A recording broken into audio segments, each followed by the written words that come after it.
పశ్చిమ గోదావరి జిల్లా నరసాపురంలో ఎంపీడీఓగా పనిచేస్తున్నటువంటి వెంకటరమణ అదృశ్యం కేసులో డిప్యూటీ సీఎం పవన్ కళ్యాణ్ స్పందించడం జరిగింది. అయితే అతను అదృశ్యం అవడానికి గల కారణాలు ఏంటి, ఎవరైనా పర్సన్స్ కారకులు ఉన్నారా, ఎందుకు ఆయన కనిపించకుండా వెళ్ళిపోయాడు అనే కారణాలు తెలుసుకోవాలనే విధంగా అటు అధికారులను ఇటు పోలీసులను కూడా పవన్ కళ్యాణ్ ఆదేశించడం జరిగింది. అయితే ఎంపీడీఓ వెంకటరమణ విషయానికి వస్తే పోలీసులు ఆయన ఫోన్ సిగ్నల్ని ట్రాక్ చేసినప్పుడు విజయవాడ మధురానగర్ ఏలూరు కాలువ వద్ద ఆయన సిగ్నల్ అయితే ఆగిపోయినట్టు వాళ్ళు గుర్తించాడు. సో మరి అక్కడే ఉన్నటువంటి కాలువలో ఆయన దూకినట్టు కూడా వాళ్ళు అనుమానిస్తున్నారు. కాబట్టి అక్కడ చుట్టుపక్కల అంతా కూడా గాలింపు చర్యలు కూడా పోలీసులు చేపట్టారు. సో మరి వెంకటరమణ విషయానికి వస్తే ఆయన నరసాపురంలో ఎంపీటీఓగా పనిచేస్తున్నప్పుడు అప్పుడప్పుడు సెలవులు వచ్చినప్పుడు ఇంటికి వస్తూ ఉంటాడు. సో మరి ఇదే క్రమంలో జూలై 10 నుంచి 20వ తేదీ వరకు సెలవుల రోజుల్లో ఆయన ఇంటికైతే రావడం జరిగింది. సో మరి ఇంటి నుంచి 15 తారీఖు రోజున ఆయన ఇంటి నుంచి నాకు మచిలీపట్నంలో పని ఉంది అని ఇంటి నుంచి బయలుదేరిన ఆయన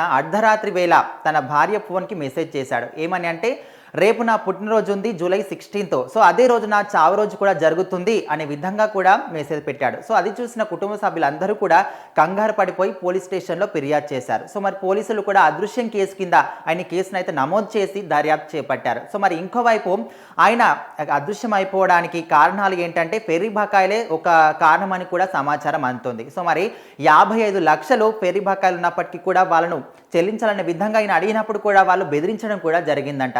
3.5 నెలల నుంచి అడుగుతుంటే వాళ్ళు చెల్లించకపోవడం పక్కన పెడితే పైగా ఆయన బెదిరించడం జరుగుతుందంట. సో మరి ఆయనకు ఈ ఉద్యోగం ఒకటి జీవనాధారం కాబట్టి సో మరి వీళ్ళు ఒకవేళ బకాయిలు చెల్లించకపోతే ఆ బాధ్యత మొత్తం కూడా నా మీదనే వేస్తారనే విధంగా కూడా గతంలో పవన్ కళ్యాణ్కి వెంకటరమణ లేఖ కూడా రాశారు. సో మరి దానికి సంబంధించి వన్ ఆఫ్ ది రీజన్ అది కూడా అయి ఉండొచ్చు, లేకపోతే వాళ్ళే ఏమైనా చేశారా, ఎవరైతే బెదిరింపులు చేశారో వాళ్ళే వెంకటరమణ ఏమైనా చేశారనే విధంగా కూడా ఇంకోవైపు అనుమానాలు వస్తున్నాయి. సో మొత్తం మీద ఇప్పటికైతే వెంకటరమణ అదృశ్యం అయిపోవడానికి గల కారణాలు ఏంటి, అసలు ఆయన అదృశ్యమే అయ్యాడా లేకపోతే చనిపోయాడా, ఆత్మహత్య చేసుకోవడానికి కూడా ఎవరికి అర్థం కావడం లేదు. సో మరి చూస్తుందాం అసలు కారణాలు ఏంటి. పవన్ కళ్యాణ్ డిప్యూటీ సీఎం పవన్ కళ్యాణ్ అయితే అధికారులను పోలీసులను ఆదేశించాడు. వాళ్ళు కూడా ఈయన గాలింపు చర్యలు చేపట్టారు. ఎక్కడ ఉన్నారు, లేకపోతే అదృశ్యం అయిపోయాడా, చనిపోయాడా, ఆత్మహత్య చేసుకున్నాడు, ఎవరైనా హత్య చేశారనే విధంగా కూడా వారు దర్యాప్తు చేస్తున్నారు. సో మరి ముందు మనకు తెలుస్తుంది అసలు కారణాలు ఏంటి అనేది. సో మరి మీరేమనుకుంటున్నారు, ఈయన అదృశ్యానికి కారణాలు ఏంటి, ఖచ్చితంగా కామెంట్ చేయండి.